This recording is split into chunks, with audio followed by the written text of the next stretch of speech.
Let's bring in Hudson Institute senior fellow Rebeccah Heinrichs. And Rebeccah, I'm sure you were listening to the president's press conference there last hour. Lasted about 20 to about 30 minutes. A lot was covered. The number one takeaway I think a lot of us had was about what NATO is going to do going forward. But we cannot look past his comments on what happened with regard to the bombing in Iran over the weekend. Saying statements as to the future, phrases like they are not going to enrich. The last thing they want to do is enrich. They are not going to do it again, and I think they've had it. What do you make of the president's comments on Iran's willingness and capability to develop a nuke in the future? Well, look, I mean, you can only take care of the problems immediately in front of you. And so we took care of the Iranian nuclear program just a few days ago. If the Iranians are so foolish as to make more problems for us, I have no doubt that President Trump will take care of that problem as well. Look, I think this is a big deal. I think that this is a really big deal that President Trump took decisive action, demonstrated incredible military power and military capability to take out the Iranian nuclear program.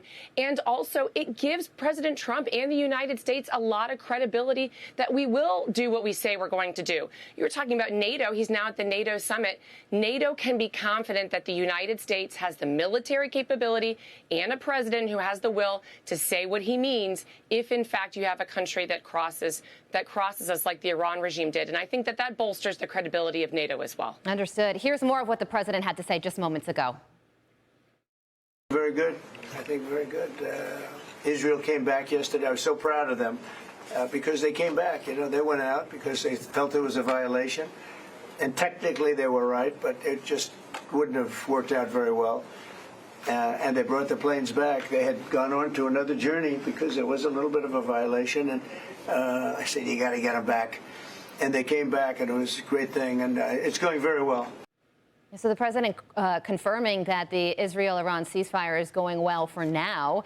And he made that phone call to Prime Minister Benjamin Netanyahu to call the planes back from a potential Iranian attack. While he was on the plane going to this NATO summit, he also said, Rebeccah, during these remarks to the media, that he believes that the United States is going to have some form of relationship with Iran in the years to come after this current conflict is over. What do you think about that? It feels like the president is doing the carrot and stick method, where Iran certainly saw the stick, and now the president could be offering them the carrot. Well, I think it's interesting. President Trump made the remark a few days ago that the United States does not have any permanent enemies. And so he's always looking for improvement between relations. I'm skeptical that the Iran regime is anywhere near the state of mind to move forward with a more positive relationship. But look, the option is still open.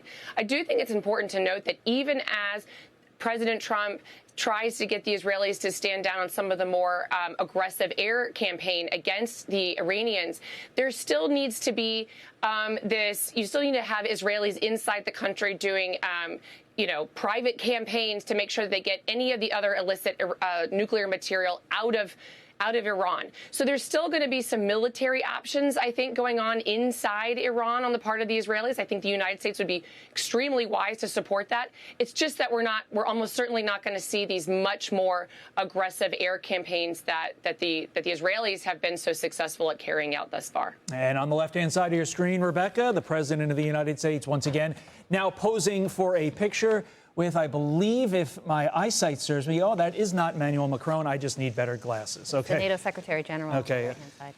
Before we let you go, I want to ask your thoughts on this. Within the past few hours, the Iranian parliament voting to suspend cooperation with the IAEA. Is that significant, or was Iran's cooperation with the IAEA always tenuous at best?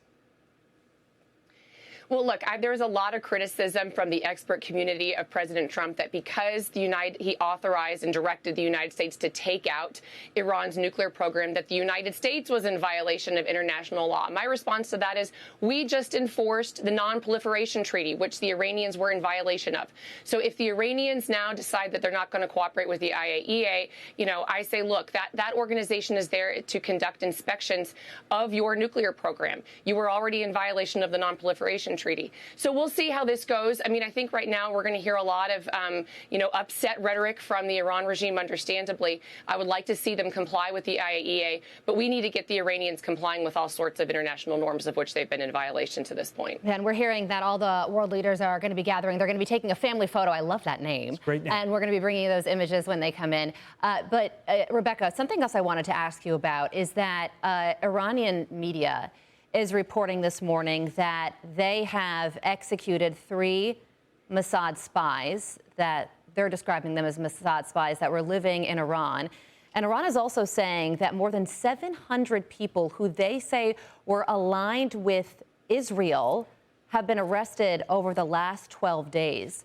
So 2 questions really come to mind when it comes to that.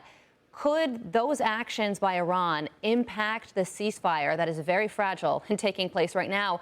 And also, could that create an uprising in Iran against the regime itself? Well, I hope so, to answer your latter question.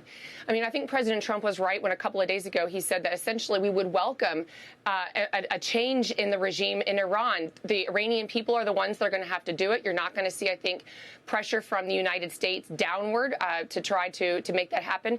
But clearly, we would want a secular regime that granted security and freedom and blessed the Iranian people, and did not oppress the Iranian people. That would be good for the United States. That would be good for them. They're the ones that have suffered more than any other person under this Iran regime that's really a jihadist regime and has been the most aggressive and active state sponsor of terrorism and instability throughout the Middle East. I think we're going to hear a lot of, again, bad things coming out of the Iran regime because they're flailing at this point. There's only so much they can do. But I think, we should expect to hear some pretty terrible things coming out saying that they are doing horrible things to the Iranian people and alleged Mossad spies. I certainly pray that is not the case.